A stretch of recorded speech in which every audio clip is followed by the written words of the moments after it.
And now, coming to you live from the City of Angels, Los Angeles, California, it's the Sheena Metal Experience with your host, Sheena Metal, only on KGRA Digital Broadcasting.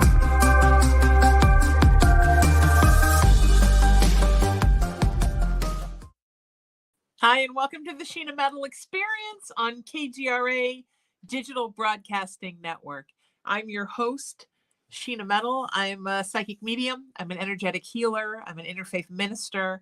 I'm a 29-year talk radio host in Los Angeles and beyond. I'm a creative and a performing artist and a paranormal survivor.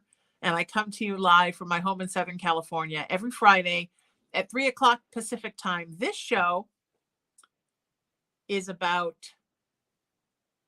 spirituality. It's about creativity. It's about humanity. It's about passion. It's about service. It's about working to become and then maintaining being your best you in this big, beautiful world, and then inspiring others to do the same. And it may be my show. It is the Sheena Metal Experience after all, but it's always, without a doubt, your experience. My guest today is a wonderfully talented performer, musician, writer, just all around lovely and likable guy, and a talented creative entity and an important spiritual entity. He has done many, many things, including performing at my Saturday night spiritual services. We have sung together, and he is truly a light. Please welcome to the show. The wonderful Bill Funt is here. Hello, my friend. How are you? It's so good to see you. You too. And I love the Sesame Street background that somebody chose for me. Oh, you got that chose for Yes. you.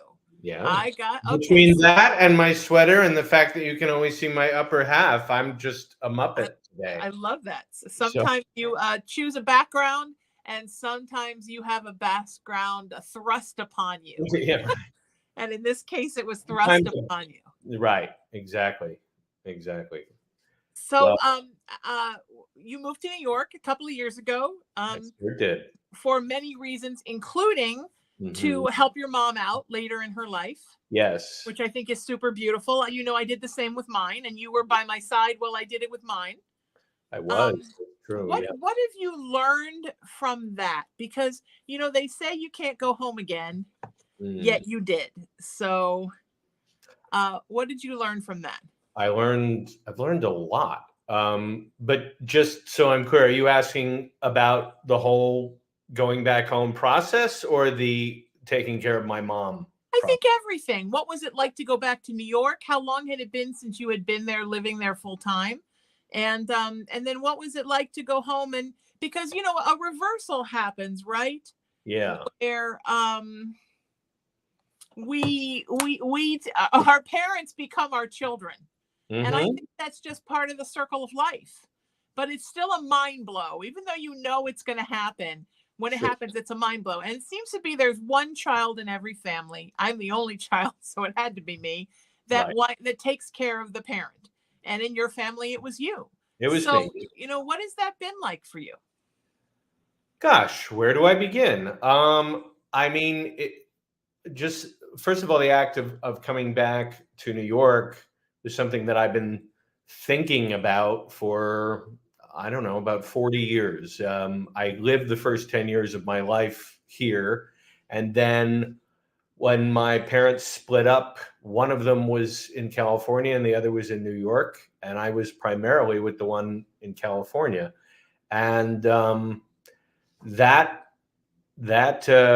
splitting of myself across the continent really did a number on me. And I always felt like my deepest roots were back in New York, even though now I've spent most of my life in California, but I always felt like my deepest roots here. But there were a lot of different reasons why I stopped myself from coming back.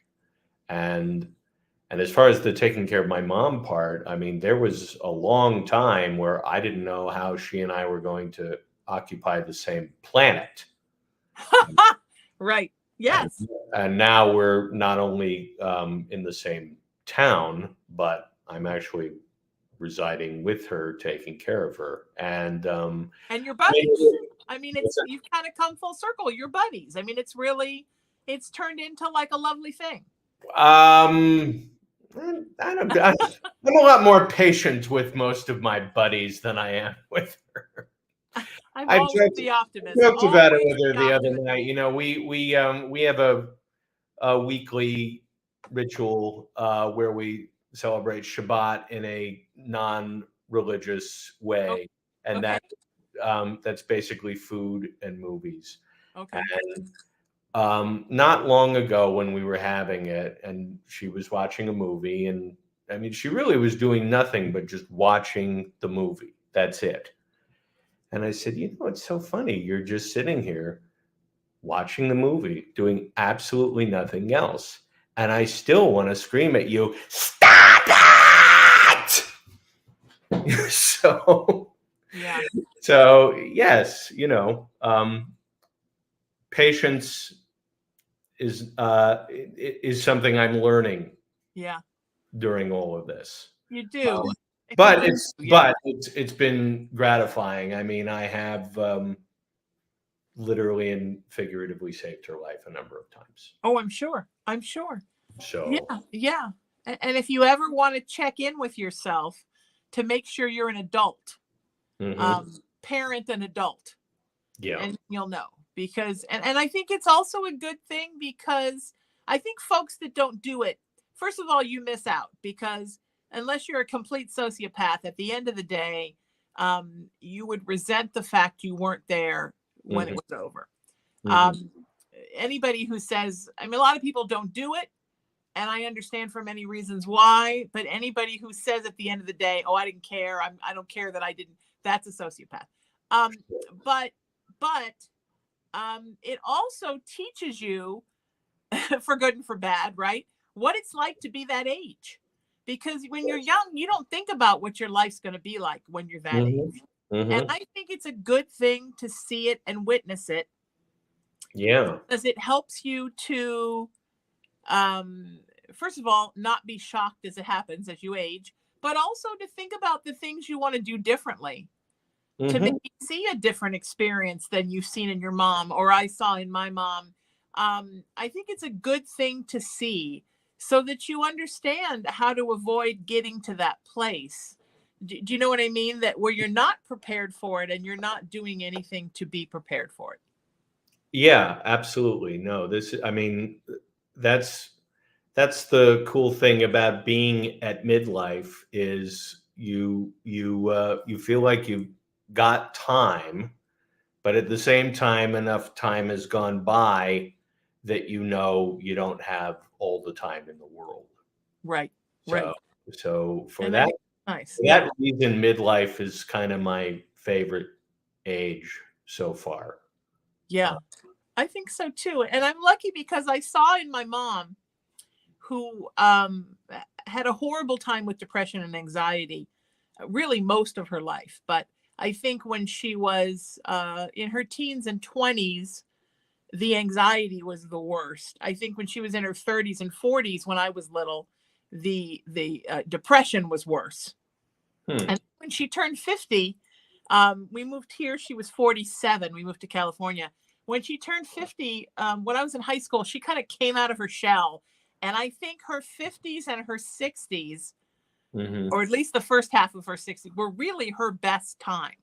Yeah. So sometimes when I get up and the knees hurt and this hurts and this is happening, I have to remember all those things were happening for my mom. She had the knees, she had all of it, but this was really her best time, in that she rallied in her 50s and 60s and made it the best 15, 20 years of her life. I think we're taught, like, you get to a certain age and it doesn't get any better, it just gets worse. And that's really not true. You can have that amazing time in your life at any time during your life. And that means success. It means, spiritual awakening. It means emotional awareness, whatever it is, it can happen at any time. That's absolutely true. It ain't over till it's over, right? Right. There's always time. And I think your mom, from the things we have talked about, I think your mom has had a little bit of that in the last few years since you've been home. I think she's found a rally in happiness, and certainly more activity emotionally and physically than Mhm. maybe she thought she was ever going to get again in her life.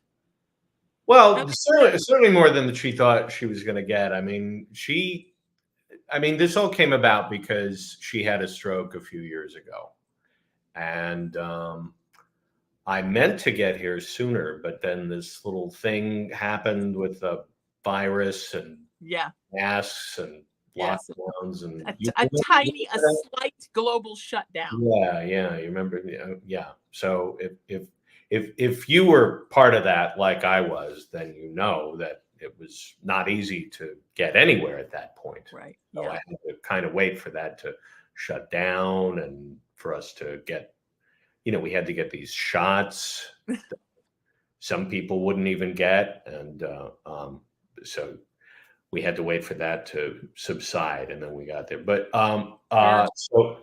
so yes, this all came about because she had a small stroke, and she, I think, at that point thought that that was it, that she was just gonna sit back and not have to attend to anything.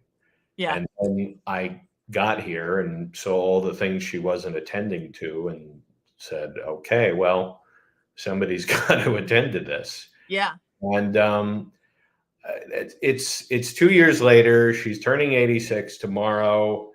I would say I wouldn't say that at this point she's deliriously happy, because she does not like living in an 86-year-old stroke addled body. Of Addled, course. Of addled. course. She's not ambivalent about it. She hates it. Right. Sure. But she is enjoying seeing her children and grandchildren and the different visitors and the different, rituals I have around here for togetherness and activity, and, just and the time to just kind of sit back and reflect. So she is enjoying that. That's nice. That's Yeah, nice. right. Yeah, that's good. And that's important. And I think I learned a lot from mine about isolation because of my mother's anxiety, depression, and extreme empathy. She Hmm. got isolated. Now, keep in mind, if you came to my house, you would have been served 8 courses of food and she would have talked to you for 12 hours. She wasn't a person that presented as, she had a Leo moon. She did not present as somebody who had issues or who was struggling or who was isolating. You never would have known that if you didn't know her well enough to know she spent a lot of time at home, because when she was out, she was fabulous. But Right. and then as her body started to break down, she became very fearful of that. As I think life tells us, right? You're going to have a stroke, you're going to have a heart attack, you're going to fall. I mean, just watch a couple hours of TV and you're pretty sure you have everything. Um, Hmm. so I think she became very fearful of going out and very overwhelmed. And the empathy, that grows and grows the older you get, and you have to learn how to handle it. So she isolated a lot. And I think the biggest lesson she taught me was not to isolate. And she didn't tell me that by telling me that. She told me that by me watching her life.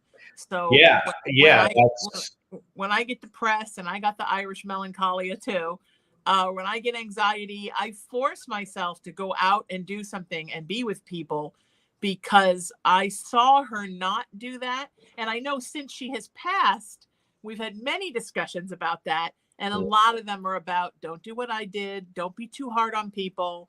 Because my mom, she was hard on people, and it wasn't in a bad way. People deserved it. I mean, she wasn't hard on you unless you did something bad, which is Mhm. why she and I were so great, because I never did anything to her that was bad. But, people do bad things, and you have to decide whether or not you're going to forgive them for those things. And Also with her, you were able to be the good cop. exactly, You know, exactly. And she was you're dead to me cop. right? And That, but when she passed, one of the first things she said to me was, I was too hard on people. I should have forgiven. Even though there was not a reason to forgive, I should have forgiven because it would have been better for me. And so oftentimes yeah, with yeah, my clients, they're like, well, how come, you tell me to keep an open mind, or how come? And it's because I saw my mother, who was the dispenser of justice, not do that. And it get worse as she got older, because everything that's weird with you either gets better or worse as you get older, depending on how much work you do on you. Right. And how it only served to make her unhappy, right? Mhm. So I think one of the most amazing things about caring for a parent later in their life is you get to learn about their life and your life and see your lives reflected in each other and Mhm. decide what it is you want to do moving forward that they did and what it is you don't want to do moving forward that they did. And I think whether you have a great relationship with a parent or a horrible one or no relationship or somewhere in between, it's important that you see that so you can make those decisions for your own life. Yeah. Well, she's definitely taught me a lot of what to do and what not to do by example and by dispensing it. You know. Yeah, it's Um, beautiful. but I mean, it's amazing how you talk about your mom's depression, and it's amazing how you can still carry that out even if you really know differently. Because my grandmother, who I didn't know, she was seriously depressed, and part of that was situational because she escaped from the pogroms in Russia.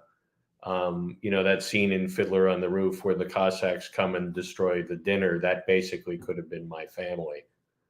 Well, they all could have been my family. Tevye could have been my great grandfather. And she was my grandmother was so depressed by the time she got here, she really just never recovered. And my mom uh, did not have that kind of spirit naturally, but saw her mother and took it on. And you know, I'm determined not to do that, as tempting as it has been over the years. Um, uh, but again, it's amazing how you can see that like she did and still not be able to extricate yourself from it. So Yeah, that's that's the name of the game. yeah, yeah. And I talk about this with my clients all the time, that we are a reflection of everyone who loved us and everyone who screwed us over. And it's kind of just what we do with it, right? Every person who touches your life, and then in a good way or a bad way, or sometimes in a good way and then in a bad way, or sometimes in a bad way and then in a good way, that imprints And itself on sometimes the bad way is the good way, and then sometimes. sometimes the good Sometimes way it's very is confusing. right. That imprints your whole life, right? We're carrying that Dead Sea Scroll of our entire life with us, with that Mhm. story of everything that has happened to us, good and bad. And it's just what we do with it. It's no wonder that we're obsessed with video games, because if you watch a video game, you play like a Super Mario Brothers or something, right? And you're picking up the good things to get the points that lift you up, and you're fending off the bad things that are trying to kill you, and Sure. you're running through your life, and you just when you think whoo, I got done with that level, 10 seconds, another level starts and you're going again. And it's a lot, and we're just trying to keep up with it all the time. And It's I so admire, long since I've played a video game. That's not one of my vices. or mine, but I do remember that from my 20s, which is probably why I use that 30-year-old reference, Bill. But What was the game you just referred to? Super Mario Oh, Brothers. Super Mario Brothers. It's Okay, yeah. back and popular again, Yeah, apparently. mine were, I mean, Pac-Man, Space Invaders, Oh, Donkey Kong, and you're going on 40 years now. You're Yeah, going to the exactly. G's. Those are my Right, but those it's the are same my thing, right? games. Was it Donkey Kong where he dodges the barrels? That Donkey Kong? Yes, Right. yes. But That that's was life, that right? was where Mario first appeared before it was revealed that he had a super brother and that he was super himself. Before that, he was just plain old Mario. I didn't even know that. See, you knew Yep, more than I do in the end. But life is like that, right? Like you're dodging the barrels all the time. that's right. And it's just about making the best of it and trying to get yourself to the point of internal strength. I was Mhm. just telling a client this last night, trying to grow yourself to that point of internal strength where the barrels don't seem as devastating every time they come. It's like, oh, it's another barrel. I got this. Whoop. And you just jump over it. And it's not such a, oh my God, it's the barrel. I'm going to die every time, you know?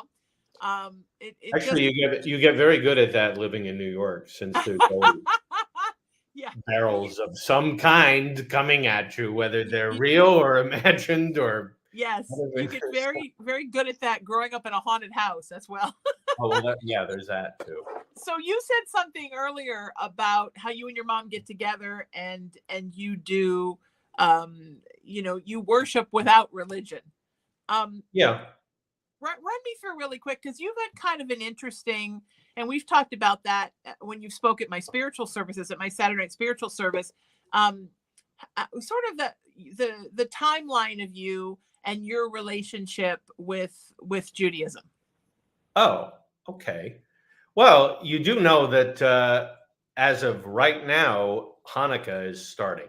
Yes, so you're perfect. Time to yes discuss this. I didn't want you to feel like you were here because you're token, but that's true. I didn't think about this when we booked this, but that's fantastic. So happy Hanukkah.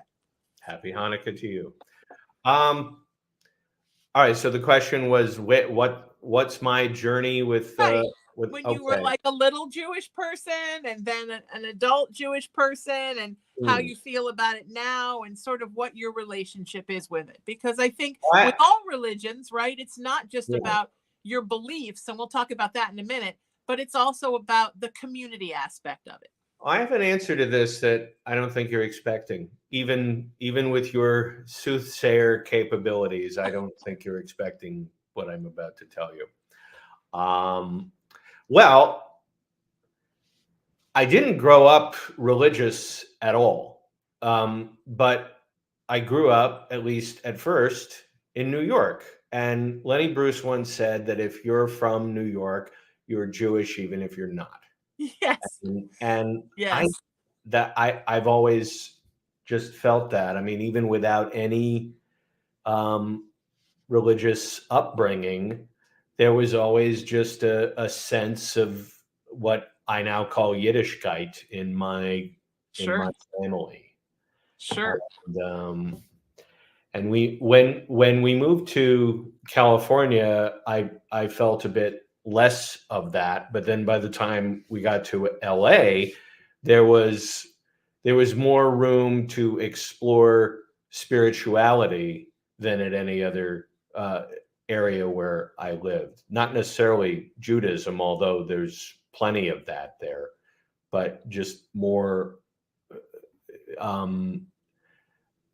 spiritual growth is not it's part of the lexicon. It's not anything that anybody raises their eyebrows. And it's also a slippery slope, because boy, is there a lot of bullshit that masquerades as everywhere. In every spiritual bed and every religion, there are snake oil salesmen dishing out the hooey.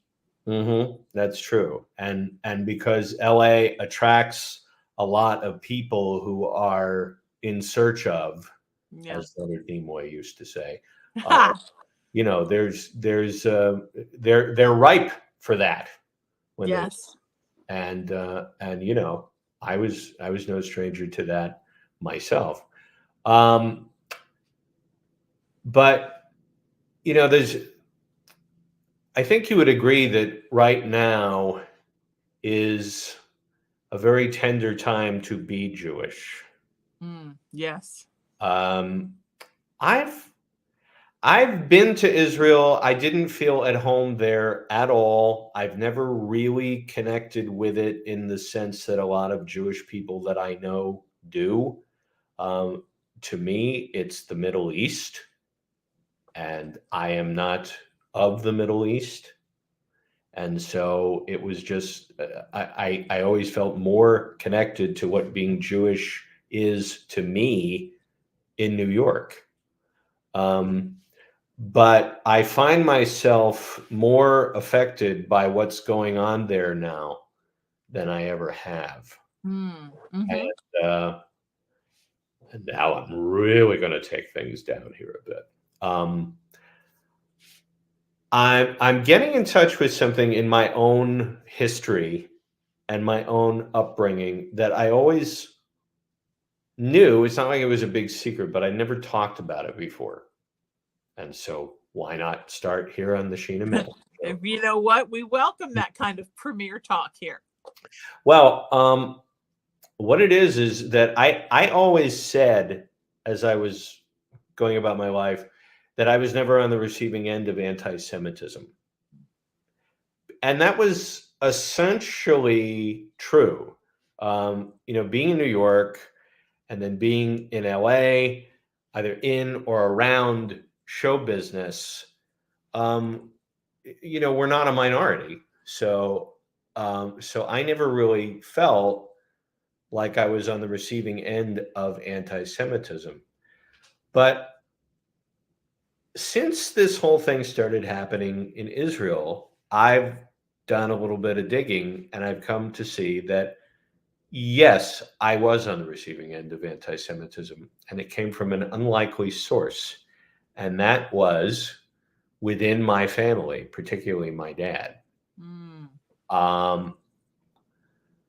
My dad's parents, I did not know them, but I suspect that when they came from Russia and, amidst great upheaval as they were doing it, and when they came to Brooklyn, I think their feeling was sort of like, okay, that was something from the old country, and we're in America now, so we're not really doing this.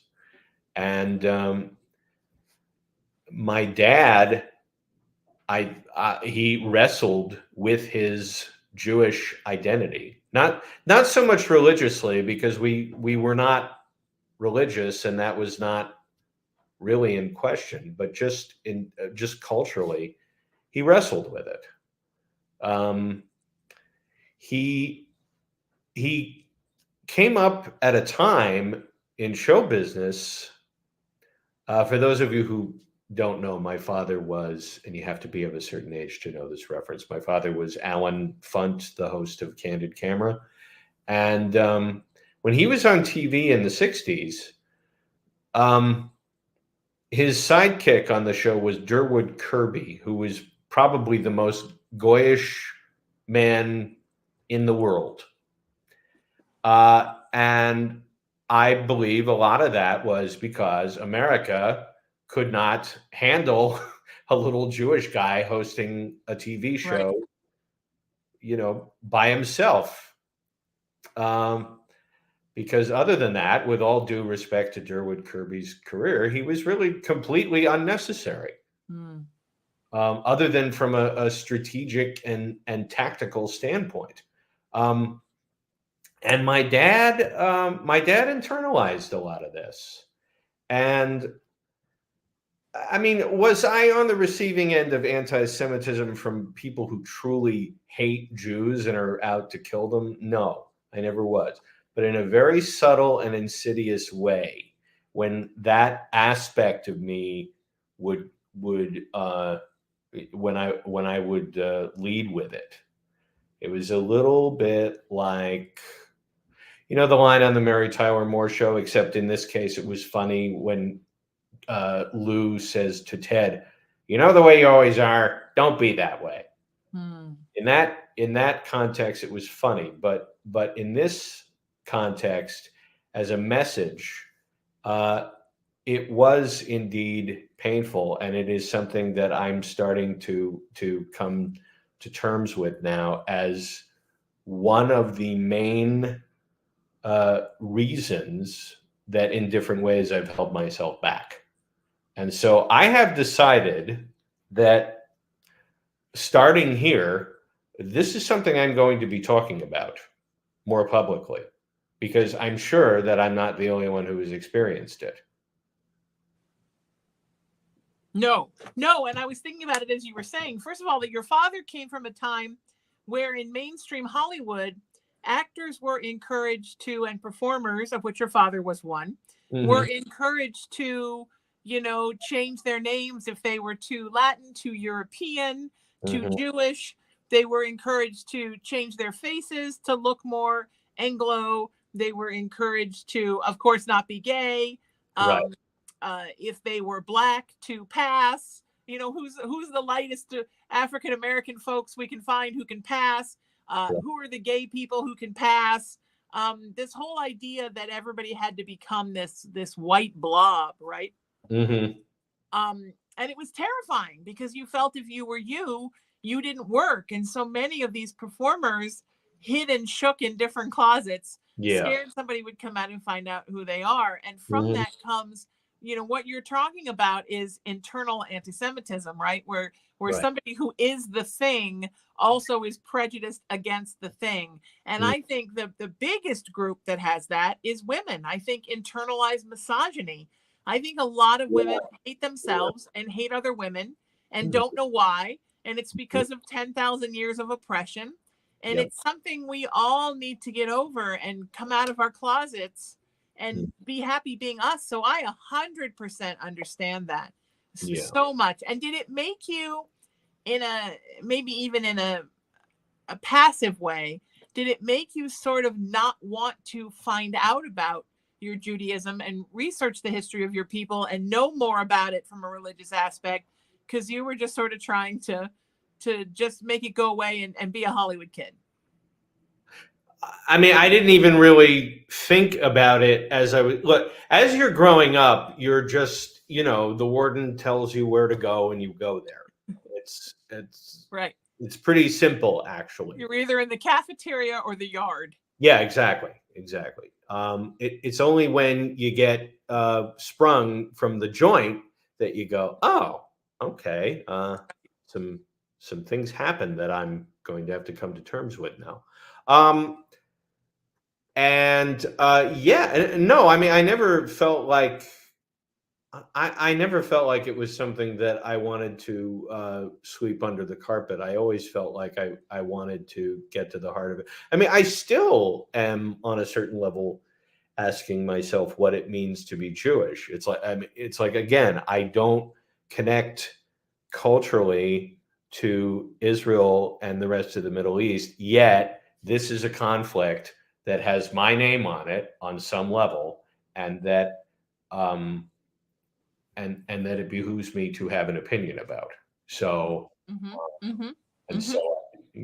I think that is sort of an example that I can come up with from my own heritage. Being an Irish American person is just being an Irish American person. So, I've always said that the Irish are the Jews of Ireland. Absolutely, yes. And then I always say, and of all of Britain. Right. There was a time 100 and some years ago when thousands and thousands and thousands of Irish people were coming here every day because Ireland basically ran out of food and we had nothing. So here's what happened. And I think this is like the analogy of Western Jewish people and Israelis. So out of that trauma and desperation, we came here, as many Western Jews went to Israel after the horrors of the Holocaust. And then we became ultra Irish because we were separated from our homeland. Even though for Israel, it's going back to the homeland, but separated from Europe, which is where so many of those people came from. Right. And so I think that Israelis are Jews to the nth power in the way that Irish Americans are Irish people to the nth power. And sometimes you sit down with an Irish person from Ireland and they're like, why do you even care about any of this? We don't talk about any of this.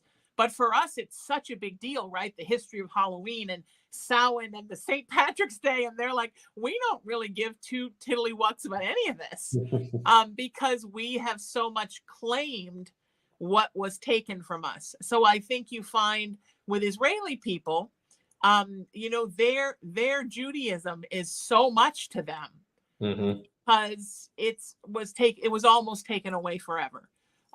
Whereas I think even though certainly the horrors of the Holocaust are no secret to anyone, I think Western Jews are a little more complacent about a lot of things. And so I understand sometimes the rift between the two, or the misunderstanding and miscommunication between the two, because I see that a lot when I run up like a puppy, all excited when I meet an Irish person and they're like, what? Sod off. What? Well, sure. And it's So, also, I mean, it's also a big cultural difference. I mean, that's why I mean, Eastern Europe and the Middle East, those are two very different zeitgeists, right. very different sets of people. And that's, on a certain level, the conflict in Israel is almost like, I mean, I went there once, and I'm not claiming to be an expert by any means, but I did go there, and I spoke to Israelis, I spoke to Palestinians, and it all sort of reminded me of the star-bellied Sneetches and the plain-bellied Sneetches. It's sort of Right. Exactly. any idea That's what how I'm talking similar you about. guys Yes. are, and yet you hate each other because of Yes. some little detail, Yeah. So Yeah. Yes, I understand. Yeah. But I think whenever we see extreme hate in the world, yeah. we should see ourselves in it, whether it's our thing or not. One of my very dear friends, and I hope I don't misquote this, is Stuart Milk, who was a co-founder of the Harvey Milk Foundation. Harvey was his uncle. And Oh. he told me a story once that he went to see a very famous human rights activist speak. And again, Stuart, if I'm misquoting this, forgive me. And she said, when at the beginning of her talk, if you're here because you want to support my cause, you're in the wrong place. If you're here because you understand that my cause is also your cause, you're in the right place. And I hope what we get, because humans can be very selfish and very myopic and very self-focused.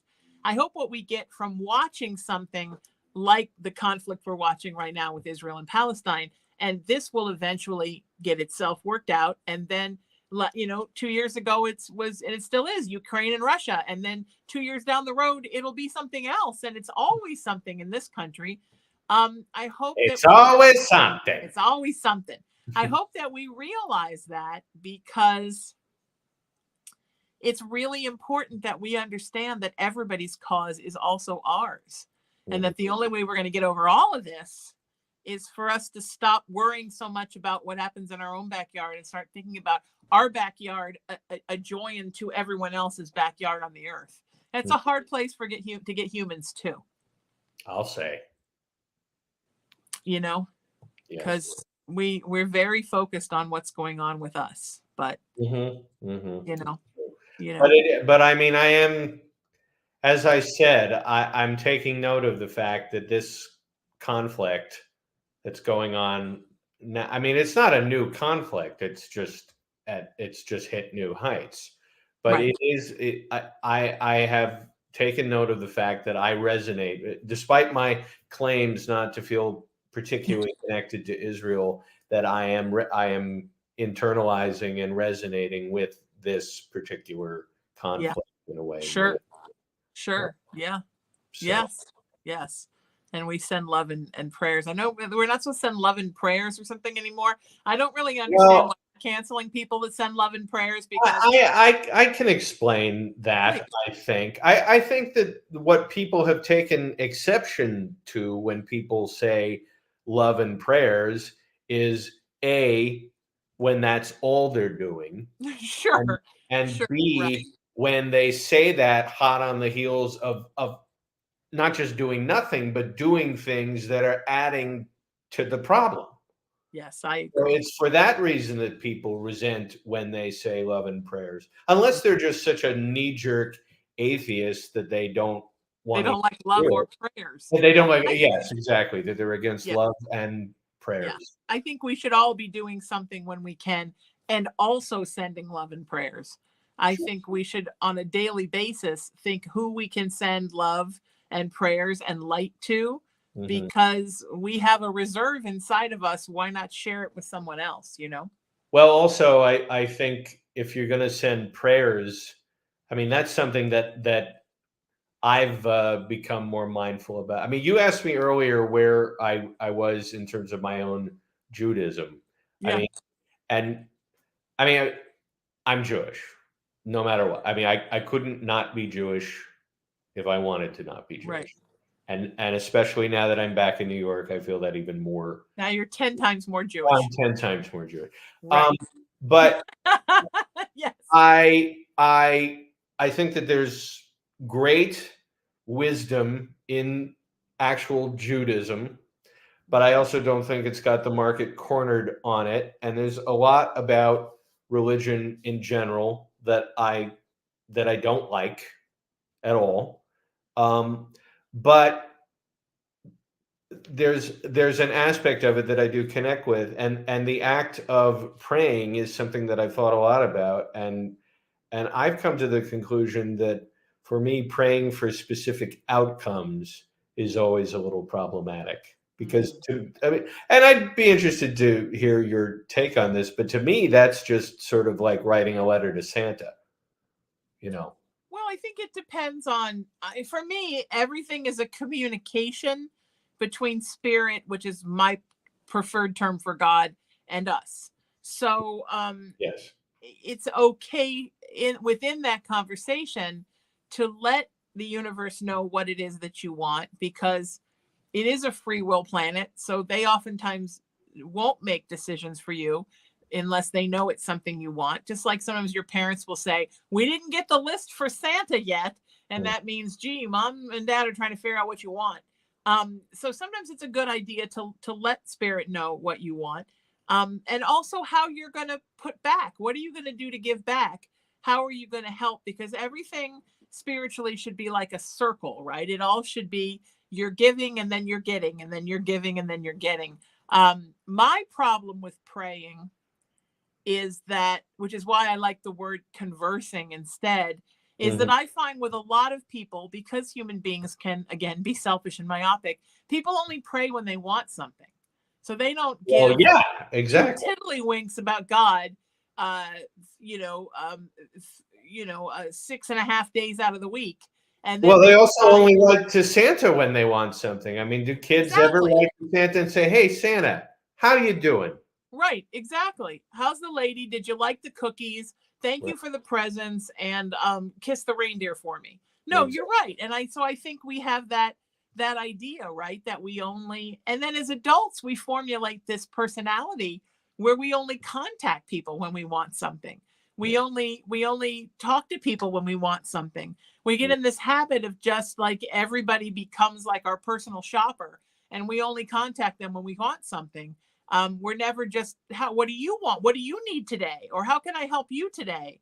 How can I make you feel better? So I think my problem with praying is I want to make sure when we're going to open up that channel and have a conversation with spirit, that sometimes we're just conversing. It's not always like a laundry list of stuff to do. It's funny. I saw this comic a couple of years ago. It was probably 10 years ago. It's when I was taking care of my mom, and it made me laugh. And he said that when he used to go see his grandma, it would always be like, I made cookies and I washed your clothes and I picked out the fun shows for us to watch. He's like, now I go see my grandma and it's like this scroll opens up and it's just a list of everything she wants me to do while I'm there. I think sometimes people treat God like that. Here's my list of what you have to give me. Now give it to me and I'm going to go away, but I'll come back and be religious or spiritual or whatever I call myself when I need 50 more things. So yeah, that's my thing. But praying for other people, I'm always about. Oh, sure. Yeah. Well, yeah, praying for their well-being. That's certainly. Yeah, I'm always for that. I just think, I tell this story all the time and I'll tell it again. You've probably heard me tell the story at my spiritual service 50 times, but here we go. I had a friend that had become very involved in, kind of what I call LA spirituality, right? This spirituality that's for me. What can I do to make my life snazzier through spirituality? And she came to me. She had just seen The Secret, and she had been at this group, and they had just, taught her to put a vision board together. So she calls me up and she tells me, I've had this spiritual awakening. I have read The Secret. I now understand my spiritual purpose, and I have put together a vision board. And I thought, oh my God, that's so exciting. So she shows me the vision board, and it has $1 million, a Maserati, Fabio, and rollerblades. You can't make that shit up. That's what it was. It was 4 things. So the first thing I thought, because I'm such a pragmatic girl from Connecticut, I thought, you need to ask God for rollerblades? Just go to Walmart. They're like $30. So that was the first thing. And the second thing I thought was, no offense to this person, but this is your idea of what you want from your life, is you basically, like you said, Bill, making a Christmas list for God Santa. Mm-hmm. And it's all these just, over the top things. And what about poor Fabio? Nobody asked him if he wanted to be held hostage as a sex slave. It just seemed like, I've heard he's a nice person, by the way. He's lovely. I met him once and he was so lovely.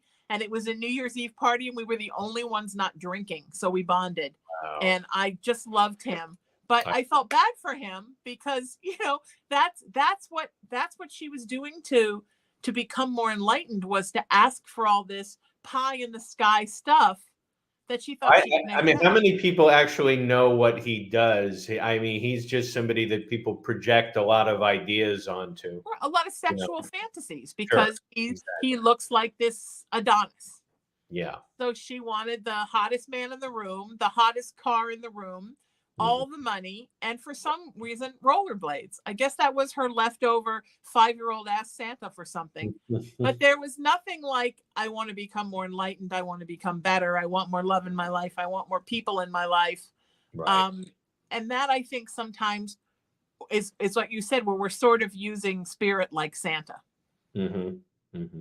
Exactly. By the way, Jesus, of course, was Jewish. I've been wondering lately if Santa was actually Jewish. Perhaps, yeah. I don't see why not. I mean, well, St. Nicholas was Italian. Maybe Santa's Italian and Jesus. Oh, okay. All the. Well, and those are 2 cultures that are quite similar. Right. And the Irish, we all got thrown in together, so we all became a lot like each other. Yeah. Funny, when you were talking about the thing about everybody in New York being Jewish, I met this woman once, and she was had grown up in the middle of the Midwest, and she didn't really know any people of color or anything different. And she got cast in this Wendy Wasserstein play, where she was actually playing the character that Wendy had based on her own life. Oh, so wow. She said to me one day, because I'm from New Haven, Connecticut, which I consider a suburb of New York. She said to me one day, I'm supposed to play this role, and I've never known any Jewish people, so I'm immediately trying not to look like this. And she said, so I'm basing the character on you. And I said, well, you're aware that I'm Irish, right? And she said, yeah, but you're from that part of the country where all the Jewish people are, so it's close enough. Right.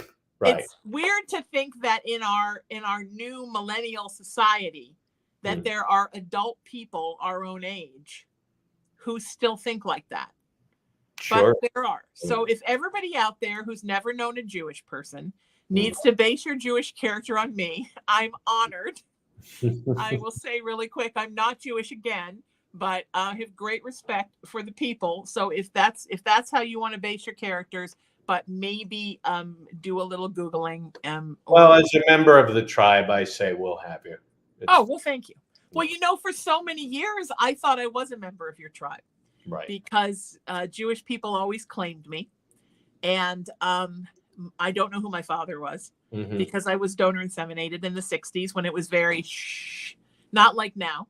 And my mother said that I looked a lot like my obstetrician, whom she adored. So we just sort of assumed that he was my father, and he had pocketed the cash and used a little of the home stock. And I was Jewish. And then 2 years ago, at the behest of my very Irish best friend, who I think it was driving her crazy not knowing, I did my 23andMe, and lo and behold, my father was 100% Italian. Wow. So that was weird to discover at 55, that you're not anything that you thought you were. Well, my mother was 100% Irish, so I was right about that. But that wow. So it's been an interesting journey for me to sort of begin to claim that and identify the parts of me that do identify with that. And that's been an interesting journey. Sure. Have you had yours done? The 23andMe? No, I haven't. I don't feel particularly compelled to. I didn't either. I mean, I'm, as someone who did it, tell me, like, what will it do for me? It's just interesting to know. Well, and I think for me, what was so beautiful was my mother was adopted later in life. Yeah. She was orphaned at 5 and adopted at 12. So I knew a tiny bit about her birth family, and I didn't know any, she didn't know anything about her father, and I didn't know my father. So basically, I knew almost nothing. And I thought it would be fun to meet some relatives. I have met some, not as many as I wished were on there, or that you can make it private so no one can see you. But I have met a couple. I've learned some things. Mm-hmm. I don't know. I just thought it would feel good to just know. But it's funny because everybody told me, oh, you're going to think you're one thing. You're going to think your mother's one thing. And then it's going to turn out you're a mixture of 100 things because everybody's 2% this and 2% that and 15% this. And then they kept saying, it'll change. It'll change in the next couple of months. No, I'm 50.9% Irish. Wow. And I'm 49.1% Italian, which may just mean her genes were stronger. Sure. But yeah, it's interesting how. Actually, I do know one guy who got a long lost daughter out of doing it. Yes. And now grandchildren. Yes. And I don't have any kids, and if one was to crawl out of the woodwork and turn out to actually be mine, I wouldn't turn them away. So maybe go get that test. Yeah, I have friends that have families. So I can wrangle all my babies. So you can get all your sperms that are back. Around that I don't know. All my sperms back. All the babies come home to roost. Now that I've found ya. Yes. Happy birthday, Marilyn. We have a surprise for you. Here they all are at the door. Right. Exactly. You're wonderful, my friend. I love that you're here. Let's do this again. Yeah. Where can people find you online? You can find me on Facebook and Instagram. Wonderful. Under my name, Bill Funt. Do that, my friends. And thank you, Bill, so much for being here. What a joy, and happy Hanukkah. Pleasure. Thanks. Happy Hanukkah to you. Okay. Thank you, everyone, for being here. Thanks to KGRA Digital Broadcasting Network and my wonderful guest, Bill Funt, for being on the show with me. If you want more info about me, I'm at sheenametalspiritual.com. You can learn about my artistic life, my entertainment life, my spiritual life, my ministry. All of it is there, sheenametalspiritual.com. Or send me a text message and let's be friends, 818-437-0886. And I'm everywhere on Facebook, Instagram, TikTok, YouTube, and X, formerly Twitter, at Sheena Metal. Until I see you next week, seek peace, live in love, lead with kindness, embrace unity, always work to raise your vibration, and remember that you are loved, and you are loved, and you're loved by me. Thank you to KGRA Digital Broadcasting Network and my wonderful program director, Bill Forte. Thank you to my amazing engineer and producer, Emery, the wind beneath my wings. And have a fantastic week. I'll see you next Friday at 3 o'clock Pacific time right here on the Sheena Metal Experience, only on KGRA Digital Broadcasting Network. Take care.